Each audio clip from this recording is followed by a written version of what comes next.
Hi, good morning everyone. This is Terry with Take Charge. I'm getting ready to go to the range to practice today, but you'll notice I got a hand injury. So for me, that means for the next couple weeks, whether it be my practice time, my dry fire time, or a tournament, I'm gonna have to shoot it one-handed only, and that's what today's video is all about.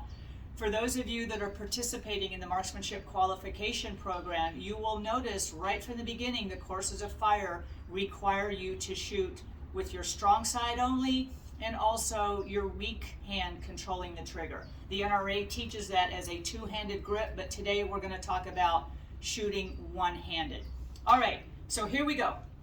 You could go to the range, take your normal grip, and simply drop one of your hands down, line up your sights, and fire the gun. But what you're going to notice is if you use that technique, your gun is going to be wobbling all over the place, and it's also going to be pretty dramatic when the gun goes off as far as the recoil.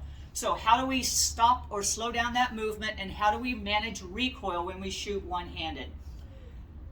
We're going to talk about the grip itself. So first thing I need you to do is when you grip the gun with one hand, you need to get the hand lined up behind the gun, not over here to the side. You need to line it up so that it is directly behind the gun. Second thing that will help is if you'll take the elbow, rotate it down and into the center. That way now your arm is behind the hand. The next step is going to be to get my body behind the arm. So getting everything lined up behind the gun is key to managing that wobble and also managing recoil. Another thing you can do if you're shooting with your right hand, I want you to move your right foot forward. You can bend your knee, and when you look down, as you put your weight forward behind the gun, your knee will cover your toes. So when you look down on your stance now, you should not see the toes of that forward foot. All right, so let's go over that again. Hand behind the gun, arm behind the hand, body behind the arm, weight is forward behind the gun. We can also talk about grip pressure. Many times when you go to the range to shoot one-handed, especially in the beginning, your gun is going to have multiple malfunctions. So what causes that, and how do we fix it? It will probably either be a stovepipe malfunction or you'll get a double feed. So meaning that one round didn't get out of the way before the next round tried to get into the chamber. So how do we fix the gun that malfunctions multiple times when we're shooting one-handed? Let's talk about your grip pressure. You know that when it comes to gripping the gun, you don't grip it like a monkey would. Instead, you're going to push from the rear and pull from the front. And I do want you to have a strong grip pressure. The thumb position, you can flag your thumb. You can also leave it along the frame, but you do have a very strong grip pressure.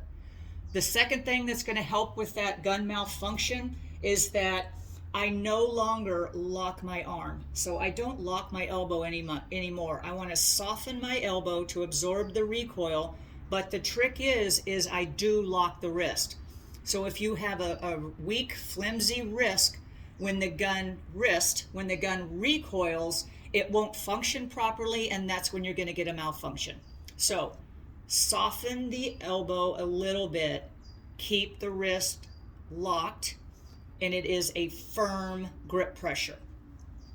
A couple other things that I've seen people do, and you can experiment with this on the range, is you can actually cant the gun a little bit sideways into the center.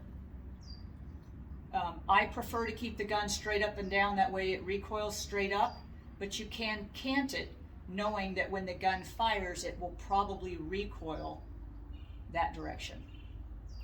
A couple other things I want you to think about is where you're aiming on the target. So if I'm shooting right hand only, my point of impact is typically a little bit to the left. I'm not going to aim for the center of the target. I'm going to take that right out 1/3, outside 1/3 as my point of aim, and give myself a little bit of leeway if I happen to move the gun as I'm maneuvering the trigger.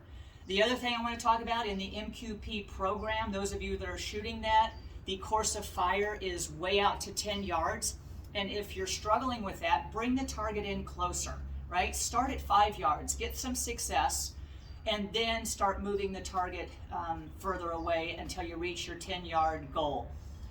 You can do a lot of this practice in dry fire. This is a SIRT pistol. I have it in my house laying around. I pick it up and I shoot one-handed all the time. It isn't just about hand strength, it's also about dexterity. So I'm going to encourage you to start using your non-dominant hand to load your magazines. Use your non-dominant hand to brush your teeth. It's kind of comical because when you do that for the first time, both hands are moving and your head's wiggling. So brush your teeth with your non-dominant hand.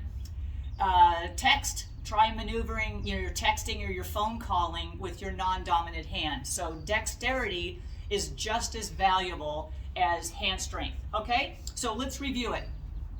I'm going to shoot one-handed. Number one thing, I've got to get that hand behind the gun. Number two, I've got to get my arm behind the hand. Number three, body behind the arm. I need to have my weight forward so it's behind the gun, so when I look down, I don't see my toes. All right, so hopefully this helps you gain some success with your one-handed shooting, and then we will continue our series again next week on how to select the right gun for women, and we're going to be talking about what is a caliber of a gun and what does it mean. So until next time, I'm going to head to the range and practice my one-handed shooting.